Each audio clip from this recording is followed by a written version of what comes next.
আবারও সততার পরিচয় দিলেন অটো চালক। ব্যাগ ভর্তি টাকা ফিরিয়ে দিয়ে সমাজের অন্যান্য নজির গড়লেন তিনি। ঘটনা আগরতলার রেল স্টেশন চত্বরে। জানা যায়, বিলোনিয়ার এক পরিবার আগরতলার রেল স্টেশন থেকে অটো করে বটতলা আসার ফলে ভুলবশত অটোতে টাকার ব্যাগ ফেলে যান। পরবর্তী সময় টাকার মালিক আমতলী থানায় থেকে বিভিন্ন জায়গায় টাকাটি পাওয়ার উদ্দেশ্যে যোগাযোগ করেন। ঘটনাটি জানানো হয় ট্রাফিক পুলিশকে। পরে traffic police CCTV footage check করার মাধ্যমে অটোটিকে শনাক্ত করে সাথে সাথে যোগাযোগ করার ফোন করেন অটো চালক। পরে ব্যাগ থাকার কথা স্বীকার করেন অটো চালক। পরবর্তী সময় ট্রাফিক পুলিশ ও অটো চালক মিলে টাকার ব্যাগটি মালিকের হাতে তুলে দেন। জানা যায়, ওই ব্যাগে প্রায় 50,000 টাকার নগদে ছিল। সততার পরিচয় দেওয়াতে অটো চালককে সংবর্ধনা দেওয়া হয় থানার তরফ থেকে। আমি সুকুমার কর বিলোনিয়া থেকে ট্রেনে করে আসছি। ট্রেনে করে এসে ট্রেন থেকে নেমে সিদ্ধিআশ্রম এসে অটোতে উঠলাম। ওই দাদার অটোতে ওঠার পরে আমার ভাতিজার হাতে ব্যাগটা ছিল, ব্যাগটা পেছনে রেখেছে। বটতলা এসে নামার সঙ্গে সঙ্গে হঠাৎ করে খেয়াল হলো ব্যাগটা রয়ে গেছে। সঙ্গে সঙ্গে খোঁজাখুঁজি করলাম, পেলাম না। এরপরে যে অটো ড্রাইভার বেশ কয়েকজনের সঙ্গে কথা বলার পরে আমরা সোজা চলে গেছি আমতলী থানায় আরেকজনের পরামর্শে। তো ওখানে গিয়ে জানিয়েছি, এখান থেকে বলেছে ট্রাফিক ইউনিটকে জানাতে। তো বটতলায় এসে ট্রাফিক ইউনিটকে জানালাম। ট্রাফিক ইউনিটের ওসি স্যার ওইখানে তখন ছিলেন, সঙ্গে অন্যান্য স্যাররাও ছিলেন। তারা সঙ্গেই দ্রুত পদক্ষেপ নিয়েছেন এবং সিসি ফুটেজ দিয়ে করার জন্য তারা সিটি সেকশনে জানিয়েছেন। এবং কিছুক্ষণ পরেই আমাদের কাছে বা আমার কাছে ফোন আসে যে আপনি একটু ট্রাফিক ইয়েতে আসেন, আপনার এগুলি মোটামুটি খবর পাওয়া গেছে, ড্রাইভারটা একটু দূরে আছে, আপনার নিয়ে আসবে, ব্যাগ পাওয়া গেছে। ঠিক কথা বলেছে। এই সম্পর্কে আমার প্রতিক্রিয়া হলো এটা, মানে এত দ্রুত ট্রাফিক ইউনিটের সহযোগিতা এবং ড্রাইভার দাদার মানে সততার পরিচয় এত সুন্দরভাবে দিয়েছেন যে আমরা দ্রুত আমাদের হারানো যে টাকা এবং ব্যাগ আমরা উদ্ধার করতে পেরেছি বা আমাদের হাতে এসেছে, এটাতে আমরা খুব খুশি। আমি স্টেশন থেকে যখন বেরিয়েছি সিদ্ধিআশ্রম থেকে, তারপরে নিয়েছি তারা সিদ্ধিআশ্রম থেকে উঠেছে, বটতলা নেমেছে, নামাজের পর তারা ব্যাগ ফেলে দিয়ে চলে গেছে। তারা ঘন্টাখানেক পরে আমার কাছে ফোন যায় ট্রাফিক কন্ট্রোল থেকে, তোমার গাড়িতে একটা ব্যাগ ফেলে দিয়েছে, ব্যাগটা আছে কি? তো আমি স্যার আমি সঙ্গে আমি দেখলাম, হ্যাঁ গাড়িতে আছে। আমি পূর্ণ করলাম, হ্যাঁ আমি পেয়েছি, ট্রাফিক কন্ট্রোলকে নিয়ে আসো। স্যার আমি আজকে একটু দেরি হবে, আমি এখন দূরে আছি। হ্যাঁ ঠিক আছে, তুমি পরে নিয়ে আসো, আধা ঘন্টা পরে নিয়ে আসো। তারপরে আমি সঙ্গে নিয়ে আসলাম, নিয়ে আসার করে টাকার মধ্যে ব্যাগের মধ্যে টাকা, তারপরে আমি খুলে নিই, সারা দিলাম খুলে, তারা খুলে দেখলো টাকা, তারা টাকা পেয়েছি নি, দেখছে ঠিক আছে। কি বলবেন এই আপনার মতো তো অনেক অটো চালক আছে, এমন তো অটো চালক আছে যে অনেকে পেয়ে নাও দিতে পারতো।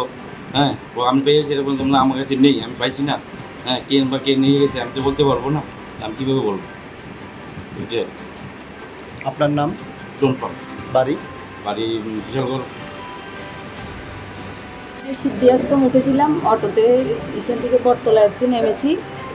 সঙ্গেই মানে একটু পরেই মনে পড়েছে যে ব্যাগটা গাড়িতে রয়েছে। এরপরে নেমে দেখছি যে মানে অটো ব্যাগ নেই। তখন এখানে খোঁজাখুঁজি করে ট্রাফিকে জানিয়েছি। তখন এবার ট্রাফিক পুলিশে আমাদেরকে হেল্প করে, আমরা ব্যাগটা পেয়েছি। এখন নিশানা করে সিসি ক্যামেরা যেভাবে হোক আমরাও খুশি। ড্রাইভারও ভালো ছিল দেখে আমাদের হয়তো ব্যাগটা পেয়েছি। উনি ব্যাগটা আমাদের ফিরিয়ে দিয়েছেন। আমার এই ব্যাগে 50,000 টাকা ছিল। হ্যাঁ, আমতলী থানাতে গিয়েছি। থানার ওরা বলেছিল মানে ট্রাফিকে জানানোর জন্য। আচ্ছা, এই যে ট্রাফিকের যে এই যে একটা ভূমিকা, এটাতে আপনি কীরকম কি বলবেন? না, এটা তো ভালোই। আমি জানিয়েছি প্রায় 11:30টায় অখন পেয়ে গেছি। তো দ্রুতই কাজ করেছে নিশ্চয়ই। কোথায় থেকে কোথায় আসছিলেন? বিলোনিয়া থেকে আগরতলা এসেছিলাম। বাই ট্রেনে আসছিলাম, কিন্তু সিদ্ধিনগর থেকে অটোতে উঠেছিলাম। সিদ্ধিআশ্রম থেকে উঠে আমি বটতলা নেমেছিলাম। আপনার নাম? আমার নাম স্বপ্নরানী কর, বিলোনিয়া বাড়ি। আজকে রবিবার, আমি আমার ব্যক্তিগত পক্ষ থেকে এবং কার্যকর পক্ষ থেকে সাংবাদিক সবাইকে আমি শুভেচ্ছা জ্ঞাপন করছি। আমি আজকে অন্যদিনের মধ্যে যথারীতি সবার কাছে অফিসে আসি, আসার পর অফিসে একটু বসে নিই, যেখানে এখন বসে আছি এখন সেখানেই বসি। এখান থেকে বলা রবিবার একটু ঘুরে আসি, রাস্তায় ট্রাফিক কেমন আছে করতে করতে আমি ওই জায়গায় বটতলার দিকে যাই। বটতলায় গিয়ে আমি ট্রাফিক পুলিশের সামনে বসে 5-7 মিনিট পরে উনি আসছেন, ওনার মিসেজ আসছেন, ওনার নাম সুকুমার কর।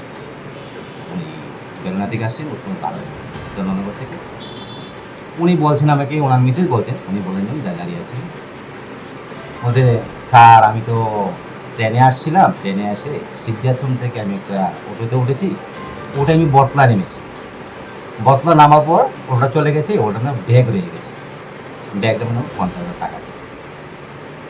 তোমার শুনে আমি দেখলাম যে কথা কটার সময় হবে, 10:30টার সময়। এতক্ষণ দেখতে গেল তখন প্রায় 12:30 বেজে গেছে। এতক্ষণ পরে আসলো তো আমি যথারীতি না বুঝতে পেরে অন্যমনস্ক হয়ে প্রথম থানাতে গিয়েছি, আমদুর থানাতে গেছি, থানাতে গেছি, আবার স্টেশনে গিয়েছি, তারপরে এখানে আসছি।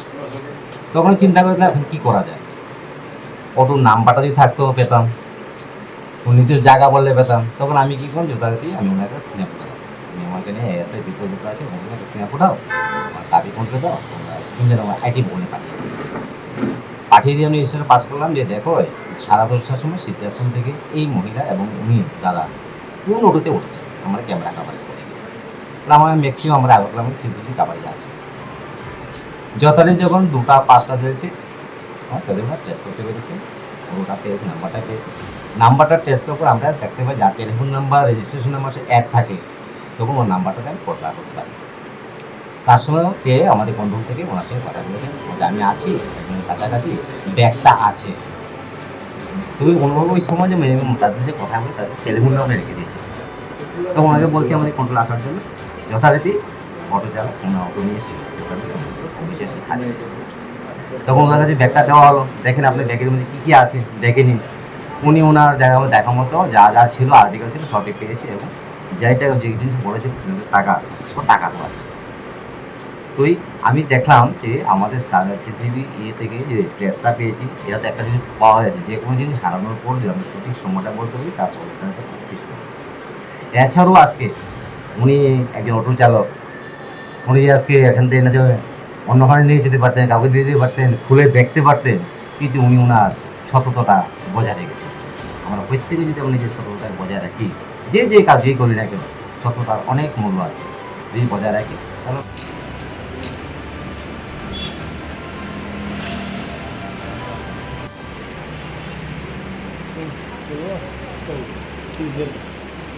দাদা